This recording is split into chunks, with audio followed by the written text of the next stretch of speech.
Pretty good, thank you. Thanks for having me on the show. Definitely. It's going to be interesting. We have a lot to talk about. You're, of course, a new voice to the program. I don't know if our audience have heard about you or your work before. Why don't we introduce you a little bit, and you can just kind of take us through the early journey, if you will. We don't have to be too long-winded on it, but it's always interesting hearing about the background, how people get into this kind of work. And, of course, we're going to talk more about the whole ET question and the supernatural element to our existence and everything else. But how did this road begin for you, Chris? Sure. I think it was about when I was aged around about 7. For some strange reason, I suddenly found I could answer questions people asked me, even though I didn't have, obviously, any experience of life to be able to answer the kind of questions that I was asked on that kind of level. And so I didn't really understand it at the time, and came back to it a few years later and realized that I had what you could describe as a direct connection into the Akashic.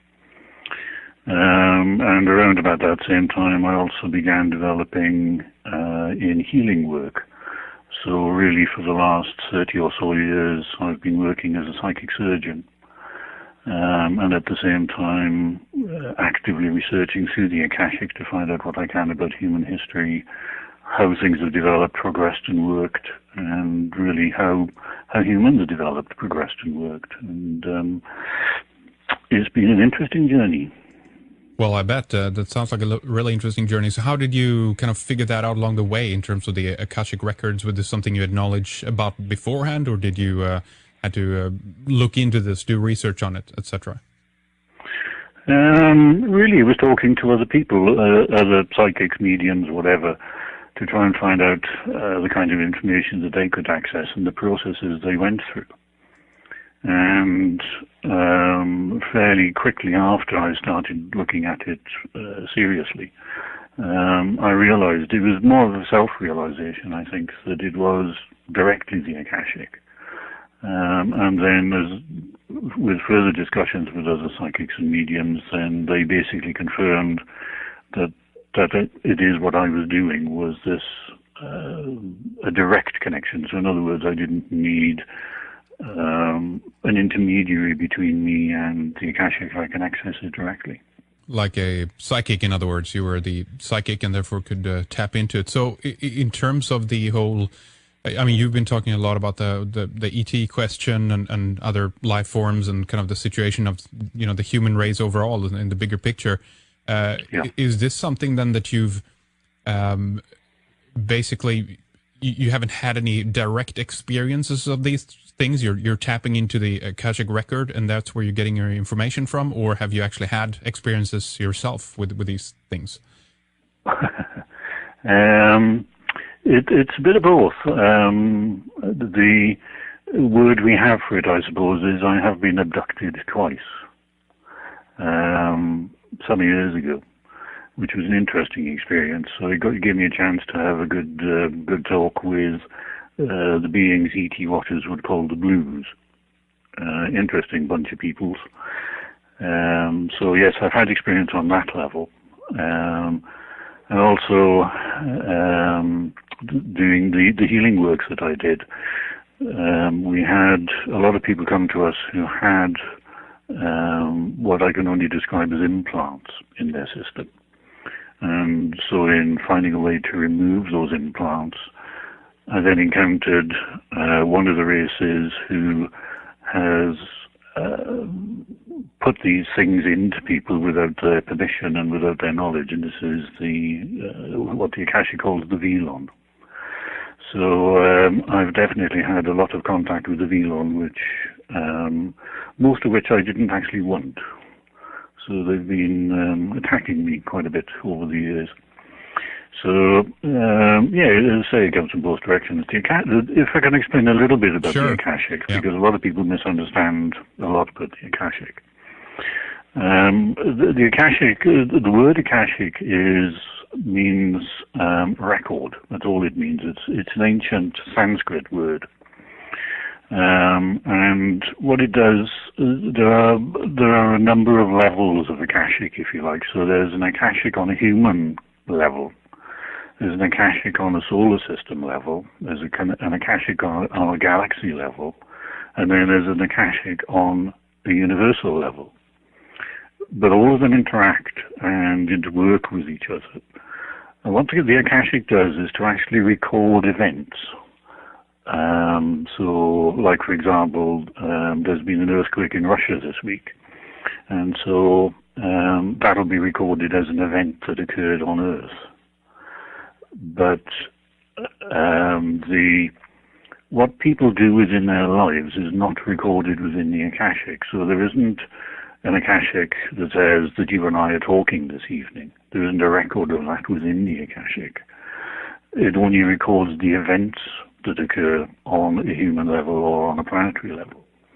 Because the memory of you and I having this discussion this evening will be recorded in your DNA and my DNA, because that's what DNA is primarily memory. But by being able to access the human level of Akashic and the solar system level of Akashic, then it means that I've been able to also access the universal level of Akashic, if you like. So I've been able to work my way through many of the events that have occurred within the universe as well, at large, which means that I've been able to track down the other races, where they exist, how they exist, and what form they take. I wanted to ask you more about the DNA, because that's pretty interesting. I've read elsewhere that DNA can basically store data because it's so incredibly, rich and complex in that regard. And some people have actually speculated that the whole planet Earth, with the incredibly diverse genetic makeup that exists here with all life and everything, actually is a storage space for another race. What do you think about that idea? Well, there is a great deal of speculation about what DNA is and what its function is. But from my own experiences of working with people, what I found is that it only takes about 3% of the DNA to run the body. This is, in fairness to the medical profession for once, this is what they have identified, is that there's about 3% of our DNA works as instructing the body what to do and the body cells what to do. Then there is 22% of the DNA that records everything that occurs within this lifetime. So if you think of somebody, let's say, who has the illness of Alzheimer's, they have very little short-term memory, but they can remember events that occurred 40, 50 years ago in their life with great detail. And that's because what they're doing is accessing the DNA memory of this lifetime. And then the other 75% of all DNA is past life memory. So everything we've experienced as a soul as we move through the centuries and the different lifetimes we've lived, all of that is recorded within the bulk of the DNA. Do you think that in the DNA there's also a memory of the, what should we call it, the collective memory of the human race, if you will? No, because that is what the Akashic does. That's the function of the Akashic, is to record that collective memory. So how does one tap into this? How do you do it to tap into it? Well, for me, I get a lot of people very jealous about the way I do things because it's just simple for me. I just think what I needed an answer to, and I get the answer back. That's convenient. It has its uses. But on the other hand, there are meditations. There are very simple meditations that I've developed with other people and groups that I've worked with in the past that allows people to access the Akashic. It's not a difficult process. The problem is for most people is that their lives get in their way. All the day-to-day minutiae of the children getting food on the table, doing your job, and all the rest of it. Sure. Means that all of that just gets in the way, and so people don't have enough time to sit down and really think about what it is they're doing or how they want to think about things in the past or other things around in their lives. But there are ways of doing it. As I say, there's a fairly simple meditation that anybody can access the Akashic. Well, that's what I've heard as well, that it's not per se a privilege. It's just about having the intention and the willpower and allowing yourself to quiet your mind enough to stop the chatter pretty much and actually connect into the larger knowledge of the database, if you will, that actually is out there. So why don't we talk a little bit more about the blues, and then I want to talk more about the Valon and what is going on there with their agenda and your experiences there. We can begin wherever you want. Okay, sure.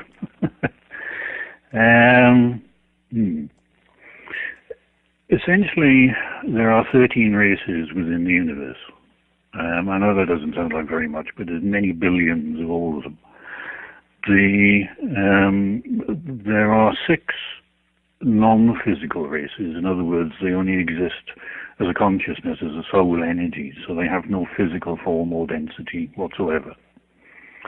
And these the Akashic, not surprisingly, calls the 6 non-physical races. They can freely travel around the universe. They don't need any kind of ships. They don't need any kind of food. They just draw on the energy that's available within the universe. And they get everywhere. They just, because they have a curiosity about everything and they want to learn about everything.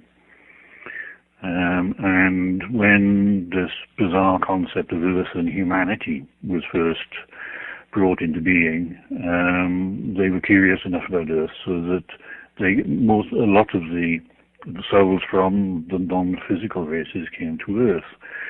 So in fact, about 99.9% of the human population are souls from the non-physical races. And and those souls have come here to experience what it is like to be physical, because within their natural state they have no experience of what physical density and physical life is all about. So a lot of human experience is purely and simply these beings, these souls, wanting to experience physicality for the first time. But then we also have 7 what the Akashic calls semi-physical races. Now these are beings who have a physical form and a physical density. And their soul is intrinsic to the physical body. So if you think about humans, we build for ourselves a physical body, and then at the end of that particular lifetime we die and the soul leaves the body. Whereas with the semi-physical races, the soul and body are one. And therefore they don't die, if you like, so they're pretty much an eternal existence. They're self-regenerating, so that although they have what they consider to be a physical body, they don't have illness, they don't degenerate particularly, and if they do start to degenerate for whatever reason, they can rebuild themselves from the inside out again. So essentially, they've got an everlasting body for as long as they choose to be in existence. It's the semi-physical races that most people are aware of in terms of UFO watching, for example, because they all need, all of these races, well, apart from one, so 6 of the races need physical craft to move them around the universe, or the galactic system that they were brought into. Now I call these beings, they come from a soul origin. So let's take the blues, or the Pleiadians, or the Greys, or the Syrians, or the Velon, whatever. That is their soul origin. But they have spread out over many galaxies and live on many different worlds, and so they call themselves by very different names quite often. And that leads to a lot of confusion, and this is where a huge amount of confusion comes in with the people who are researching UFOs and where these races originate. So I prefer to stick to their soul origin because it simplifies the whole matter. And because let's face it, there's one book I came across where somebody made a very determined effort to try and track down how many races there are, or that have been identified or communicated with through channels, human channels, and there's something like 5,500 listed. something like that. Mm-hmm. And so how do you differentiate between those? Because sometimes races identify themselves by different names, even though they're the same race. Because, for example, if you originate on, if you're a Pleiadian soul, but you originated on the planet Zog, for example, you're a Zoglith as far as you are concerned, but at the same time, the origin of your soul is compatible with that of being Pleiadian. So it creates a lot of difficulties around the place. So I've tried to stick to the soul origin name to try and simplify it as much as possible. It's kind of like if you have people from Holland moving down to South Africa, and you're trying to figure out, are they Dutch or are they the new name that they have for themselves down there, the what do they call themselves now? I forget that, but that kind of level, right? You're trying to just pinpoint the origin of where they came from once, because if they go to another planet, they might even develop differently there. Is that correct? They might take on a different appearance, even develop or evolve in that way? No, they generally don't take on a different appearance, because what they find is planets that are compatible with their body forms. So in the same way, if we ever broke out of our solar system and looked around for somewhere to colonize, then we would find a planet that would be compatible with our body form and our requirements. So this is basically what they do, is the same thing, is they just search around their galaxy or various other galaxies and seek out planets that are compatible with them. Well, I mean, I want to talk a lot more here about the Veilon, obviously, but I also at the same time want to talk about the what the human race is in all of this, and Planet Earth.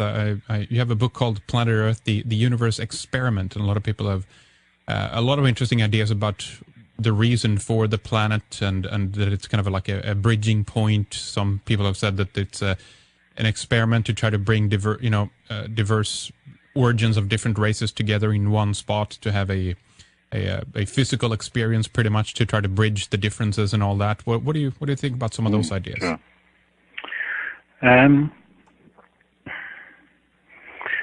Essentially, if you like, the first created of this universe are the beings that the Akashic calls the non-physical races. So we have 6 different races of beings who have no physical form or density whatsoever. And so they can interact with the energy patterns, but they do not have any physical senses. They do not know what it's like to smell a flower or to touch a piece of wood. Right. So there's no textual context to how they experience life in the universe. So they approached the, I suppose, what you could call the creationary source, and said, is there a way of allowing us to have more experience of what it's like to be within this universe? And so this idea was formulated that the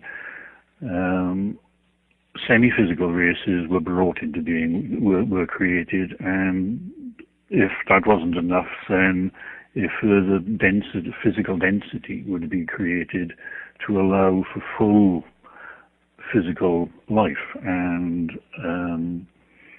working with full physical senses as to how it is like to be very physical within this universe. So in many respects, that is the primary reason for the Earth, is purely and simply to find out what it is like to be physical. So if you look at it in terms of time, 100 million years ago was the time when the non-physical races were created. So most of the souls on Earth are literally 100 million years old. And about 30 million years ago was the time when the semi-physical races were created. But Earth was created at around about the same time. So our solar system, how can I put this? The solar system, you have to think of everything as being a consciousness. So although we see the Earth as a lump of rock with a few plants growing on it, really what she is, because it's a very female energy of the Earth, is that she is a consciousness. She is a conscious being, a soul, however you want to think of it. And each of the planets within our solar system is also a separate consciousness, and as is the sun.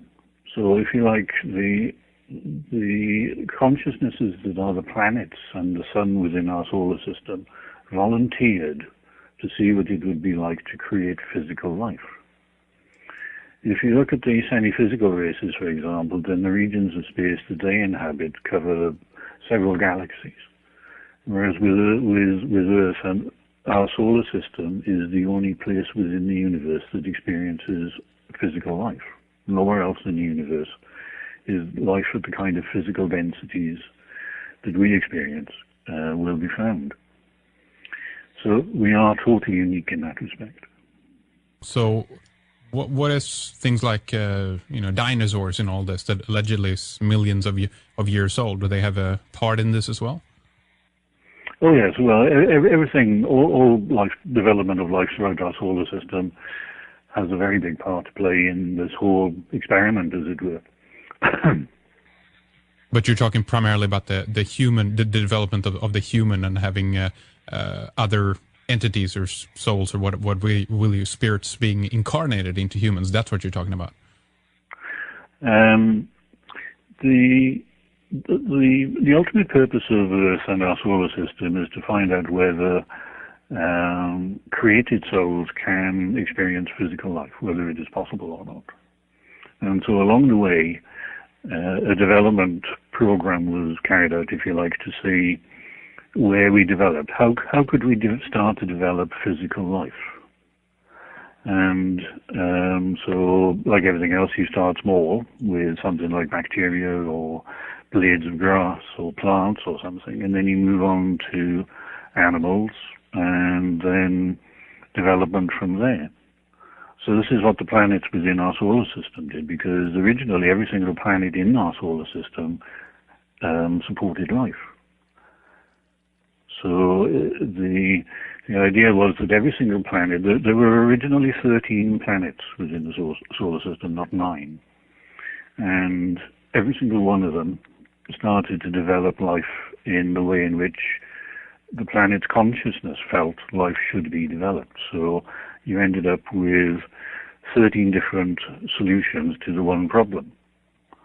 So each planet created flora and fauna that it felt suited the planet best.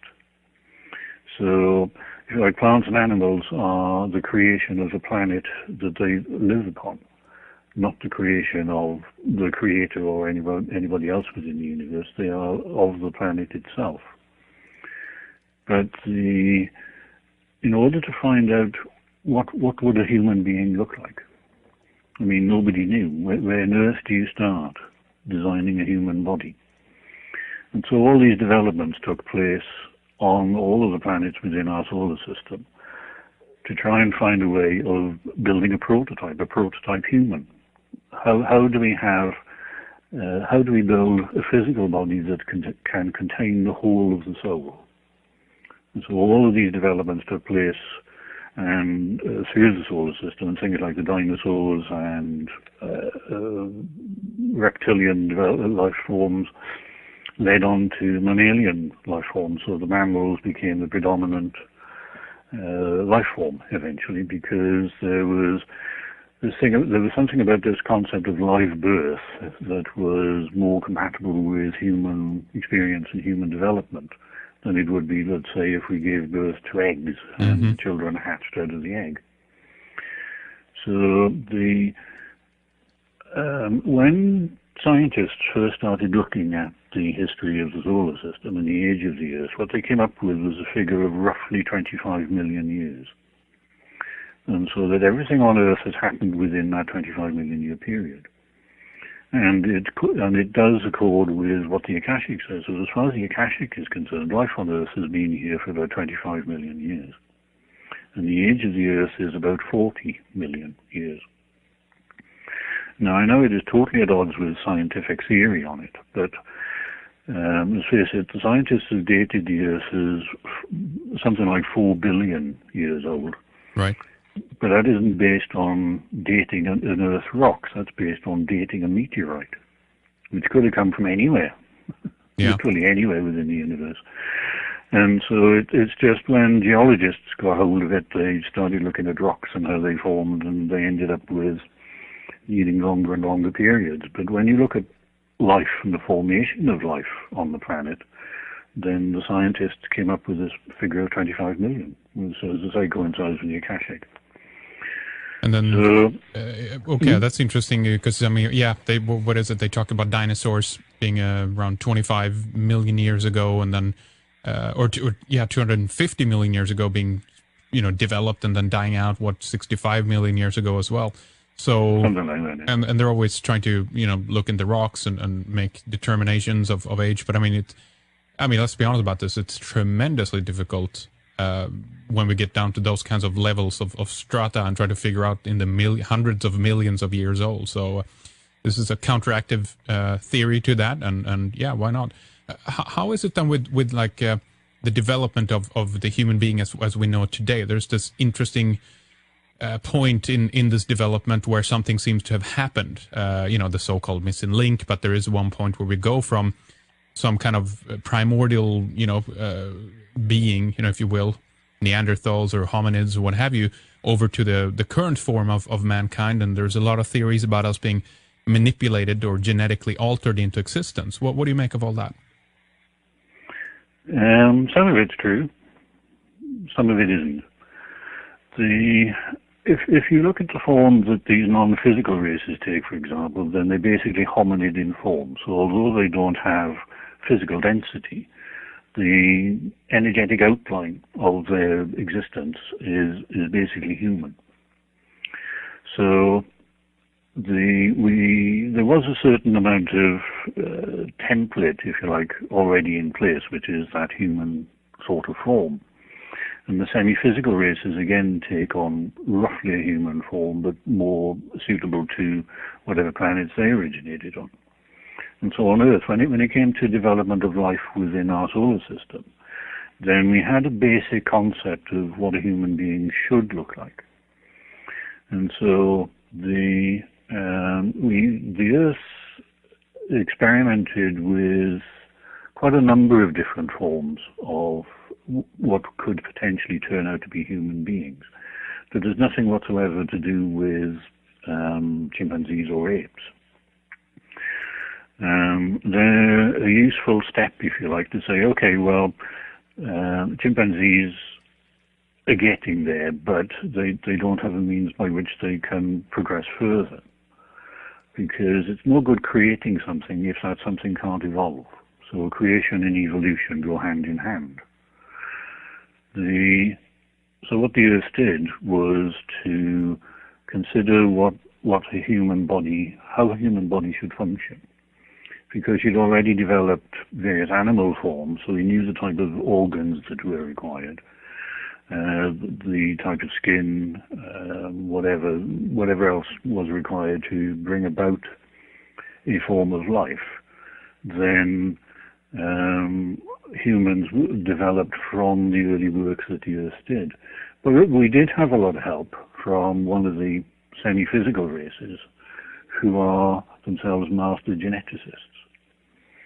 And they hold the record of every form of life that exists within this universe or has ever existed within this universe. And they can recreate that life on another world. They can manipulate it, alter it, whatever it is that's needed to be done to alter the basic form to the energy patterns that exist on the other planet. So they are masters at what they do. They are absolutely brilliant at what they do.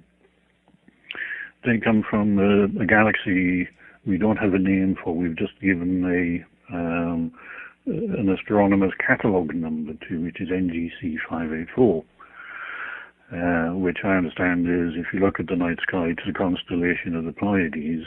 NGC 584 is under the arc of the Pleiades, but about 30 galaxies distant or something like that. But they're amazing little people, they're brilliant at what they do, and the Earth and all the planets within the solar system have worked with this race over the millions of years that they've been trying to develop life and evolve life and work with it. So there has been a little bit of help. But the Earth developed what you could call 6 prototypes, I suppose. This went from Gigantopithecus, which was something like 9 or 10 foot tall, would that be 2.5 to 3 meters tall, right away down to a pygmy form, a very much shorter, smaller form, which is only about 1 meter high. And you had various forms of life in between, various sizes. There were even aquatic forms, amphibious forms developed at certain times. So, that could be the origin of the concept of mermaids, for example. Mm-hmm. But so the Earth experimented with different forms, different sizes, different heights, whatever. And then, unfortunately, about 3.9 million years ago, there was a disaster within the solar system. And because 2 of the planets, again, if you think of it as a consciousness that can make decisions for itself, 2 of the planets decided to leave the solar system. They didn't want to continue with this strange physical experiment that was going on. And in doing so, they, essentially the best way I can describe it is they exploded. And so this is why you have the asteroid belt between Earth and Mars, and between, is it Jupiter and... Jupiter? No, it's the Oort cloud, I think it is. Mm-hmm. Anyway, there's two asteroid belts, and this is the remnants of the planets, these 2 planets that decided to leave. So no cosmic collision or incoming planetary body or ancient Spencer War, anything like that? You mean Nibiru?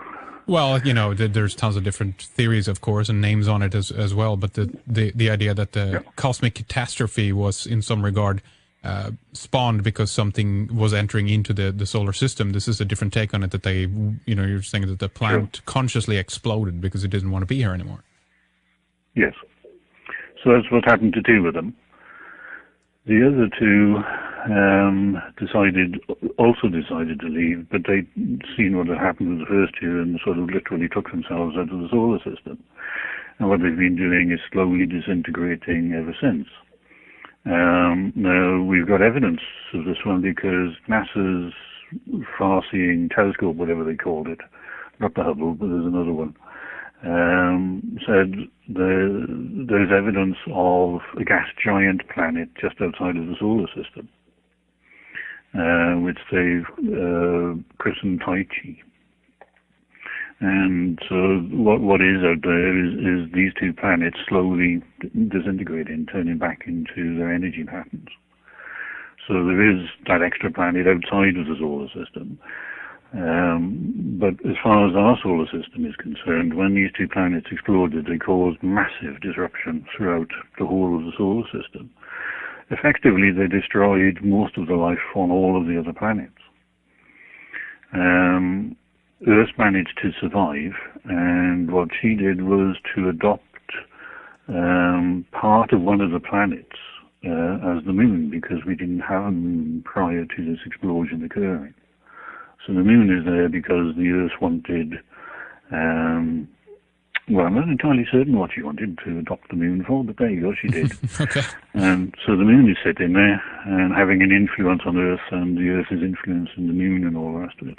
Well, allegedly there are stories from mythology that is describing a time allegedly without a moon, and then all of a sudden, something arrives in that capacity and creates different conditions on the Earth, pretty much. So that's interesting. That's right. So as far as the Akashic is concerned, that's essentially what happened. Unfortunately, with a lot of these theories going around, is that people tend to embroider them and make a romantic image, if you like, of what's going on. Whereas what the Akashic does is stick to the facts and the hard facts, and so there's no embroidery, there's no wishful thinking or anything like that. So all I can really talk in is just on a factual level, if you like. Let me ask you this, and it might be somewhat difficult then, but let's say, as you said before, that not, conversations or I guess you would encapsulate in that even emotions are not recorded into the Akashic of the human level. Is that correct? That is correct, yeah. And so what if we have an event taking place, let's be more kind of, closer to the current timeline about this, and let's say we have a terrorist attack or whatever, something explodes on the planet and causing, death and mayhem, what have you. Then if those intentions or emotions or whatnot are not recorded from the human being, the Akashic record won't have a record of why this actually happened, just that it happened, correct? Not entirely. It'll have it'll have a record of why it happened, but not the emotions connected with it, because emotions are very much a human thing. Right. And so human memory or the human DNA records the emotion of the event, but the Akashic records that the event occurred. But it will have a reason for it. A reason for it, okay. So we can effectively tap into that to try to understand historically maybe why certain things have happened or why certain characters or persons in history have done a certain thing. That's right, yeah. Okay, well, that's always very interesting. I wanted to, definitely continue if you want to talk more about the Earth on a whole and the path and all that. But I want to try into it again, the Valons, so we don't miss out there. I want to ask you who they are, what their agenda is, and how they're tied to the human experience. Sure. Okay. The Valon are a semi-physical race. They originate in a galaxy. If you look up at the night sky, the galaxy is behind the constellation of Sagittarius, but about 38 galaxies beyond the constellation. And although the Valon have access to several galaxies like the other semi-physical races do, they tended to stick within their own solar system. Now, the solar system has two suns, so the binary system, and the 8 planets. 3 orbit around one sun, 4 orbit around another, and the 8th planet orbits around both suns. I'm trying to think of the names of the planets now. And there's a Marduk, there's a Tiamat, and a Nibiru. Nibiru is also called Anu by the people who live on it. The Valon have 6 different races. So in the same way as, you could be Australian, Japanese, German, Russian, whatever, then the Valon would divide themselves up along those kinds of lines. Right. Although, in fact, really it's more along a religious division. So more like Jewish, Christian, Muslim, whatever. And there's 6 of them. And the names that they give each other are Jonan, Junda, Oa, Mila, Hathor, and Anunnaki. So those are the 6 Valon races. Those are the names that the 6 Valon races have given to each other. And the Anunnaki live on this 8th planet, the one that orbits both suns within the Valon solar system. And this is why the planet is either called Nibiru or can be called Anu as well. And they've had various disasters within their own solar system. In many respects, the solar system consciousness, as it were, has given up. They've been around for 30 million years, and they're going to be bored with what they do. That's very flippant, but I mean, that's what it amounts to. So in other words, the solar system is going into a decline. And for some strange reason, they're the only semi-physical race that has ever remained within their own galaxy, their home galaxy. None of the others have. They've all been outside of their own galaxy, but the Velon, for some strange reason, have always stayed within their own galaxy. If you stand on the main planet, what you find is the ground is a sort of bluish color, and the sky is a yellowy color. And it's almost like permanent twilight, because the two suns are going into decline, so there's no daytime, nighttime cycles like we have on Earth. What they have is almost a permanent twilight. They have stripped the planet of all life, so the only beings that exist on that planet are the Velon themselves. The Velon, there is a division across the 6 different races. The Velon vary in size from being about 2.4 meters tall all the way up to about 5 meters tall, depending on which race they are. How can I describe the way they live? They live in what you could think of as tower blocks, and they're very technological. So the tower blocks contain a great deal of technology to make life easier for them. They've developed a computer programming system. Again, that's an analogy. It's not really a computer in the same way as we would think of a computer, but it's the nearest description I can come to about it. Right. And the hard drives of these computers are something called a May. It's spelt M-E, but pronounced May, as in the month of May. And there's 2 different levels of these Mays. One is in the same way as we would use a computer program or a hard drive. So you could take one of these Mays, slot it into a slot in the dashboard of your car, let's say, and that would then program the car to drive wherever it is you want to drive to. The higher level of May, if you like, performs, is capable of performing many, many functions and can work even on a soul level as well. So they're immensely complex, very powerful computer-like systems.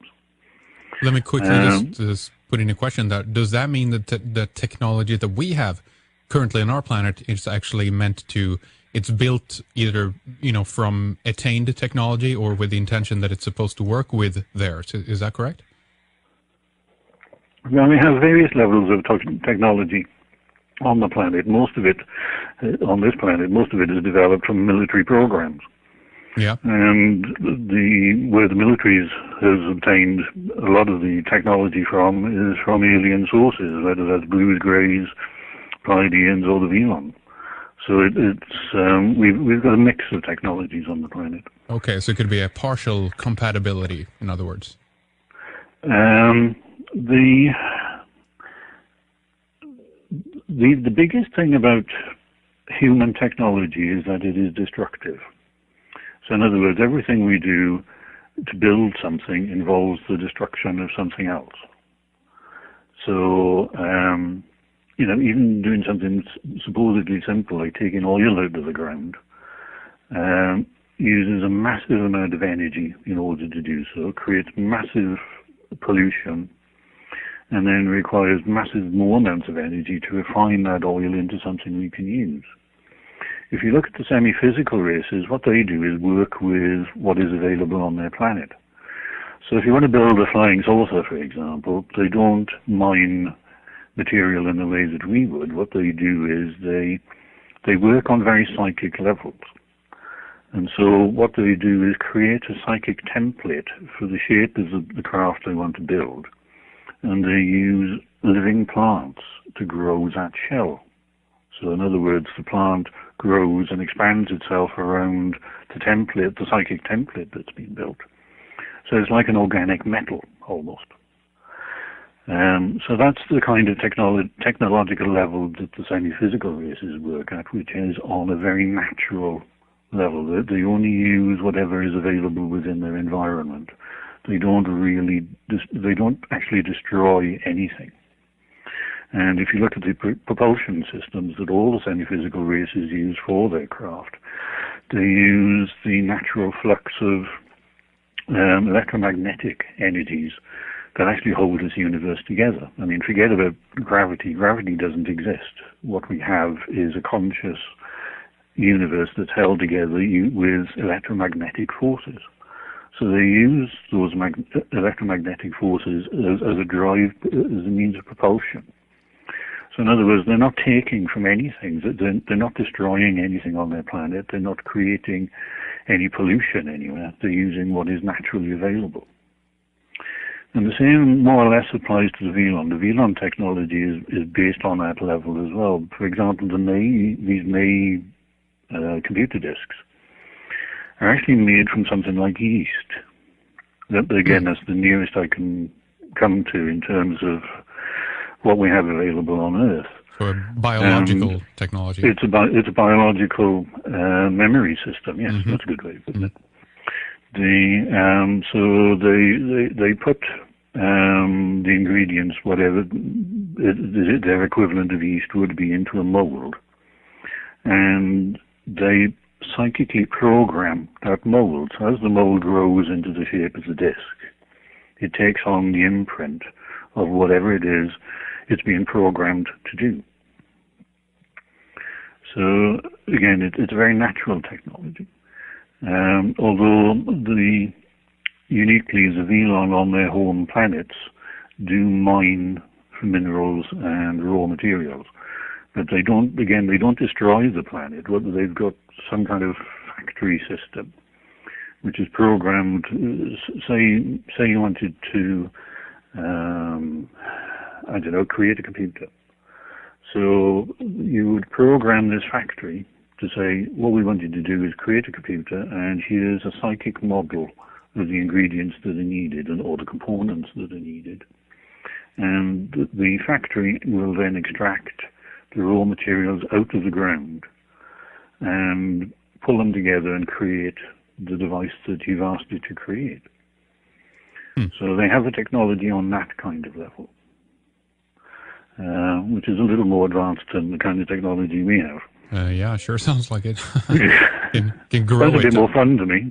Well, exactly. Well, they are heading into that direction allegedly with computers based on neural networks and biological computers and all kinds of crazy, wacky, scary stuff. So we'll see. I just thought it was interesting if there's, in any regard, if our development of the technology on this planet, kind of as you alluded to, is in some regard developed because we've had, it's been captured, attained for, during crash DTs and, UFOs and stuff like that, that it's something that has inspired us, that naturally technology has not been something that we have developed, but we've gotten ideas from the outside, if you know what I mean, Chris.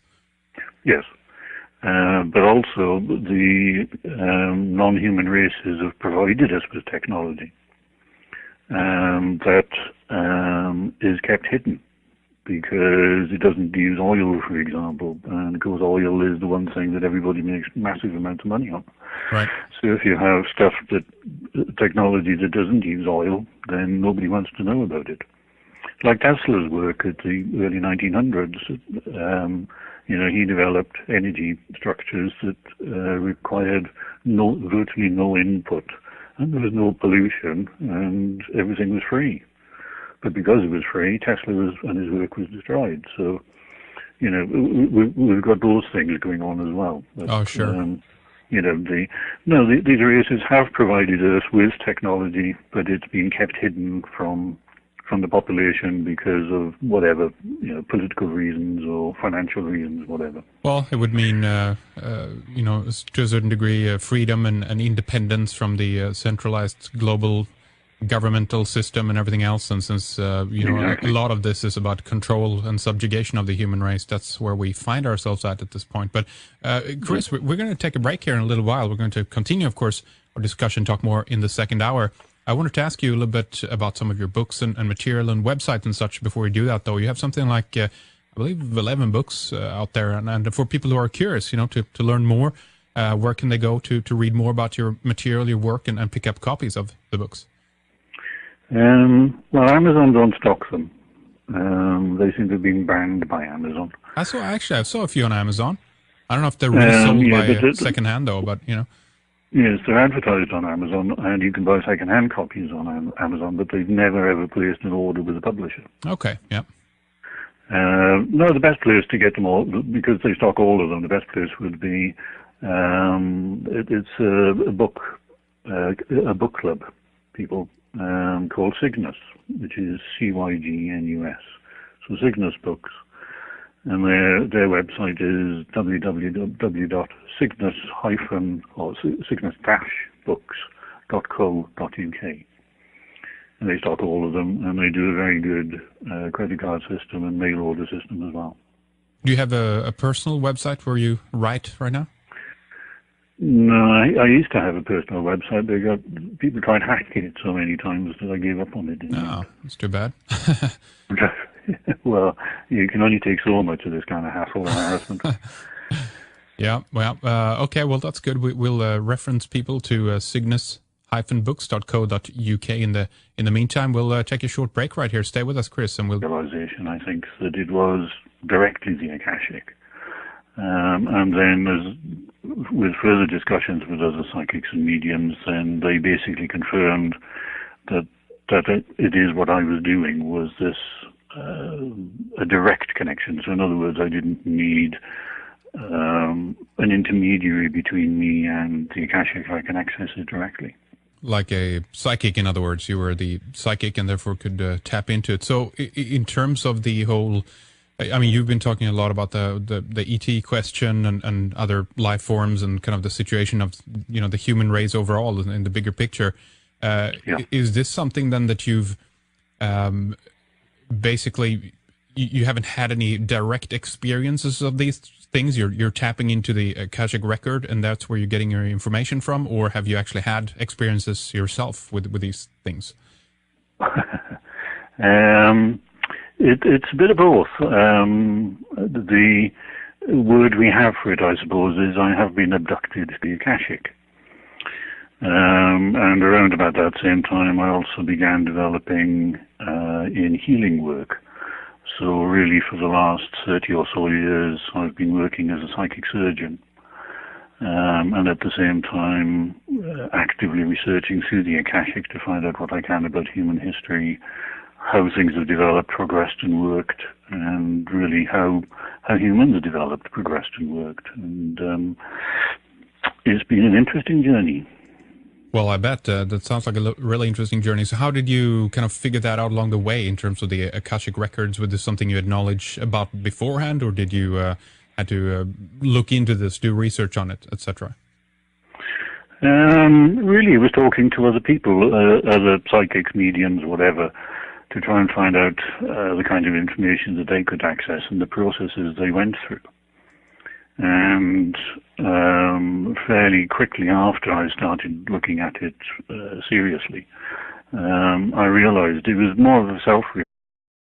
Pretty good, thank you. Thanks for having me on the show. Definitely. It's going to be interesting. We have a lot to talk about. You're, of course, a new voice to the program. I don't know if our audience have heard about you or your work before. Why don't we introduce you a little bit, and you can just kind of take us through the early journey, if you will. We don't have to be too long-winded on it, but it's always interesting hearing about the background, how people get into this kind of work. And of course, we're going to talk more about the whole ET question and the supernatural element to our existence and everything else. But how did this road begin for you, Chris? Sure. I think it was about when I was aged around about 7. For some strange reason, I suddenly found I could answer questions people asked me, even though I didn't have, obviously, any experience of life to be able to answer the kind of questions that I was asked on that kind of level. And so I didn't really understand it at the time, and came back to it a few years later and realized that I had what you could describe as a direct connection into twice some years ago, which was an interesting experience. So it gave me a chance to have a good talk with the beings E.T. Waters would call the Blues. Interesting bunch of peoples. So yes, I've had experience on that level, and also doing the healing works that I did. We had a lot of people come to us who had what I can only describe as implants in their system. And so in finding a way to remove those implants, I then encountered one of the races who has put these things into people without their permission and without their knowledge, and this is what the Akashic calls the Velon.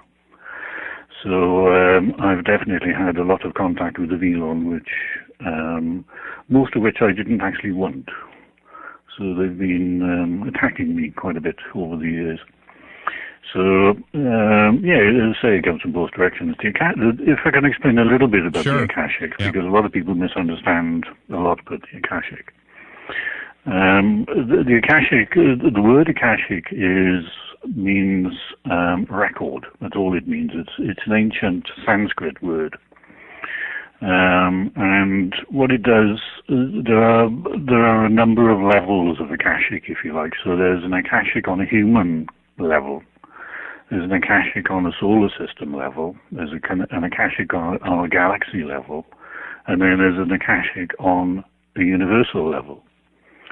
But all of them interact and interwork with each other. And what the Akashic does is to actually record events. So, like for example, there's been an earthquake in Russia this week. And so that'll be recorded as an event that occurred on Earth. But what people do within their lives is not recorded within the Akashic.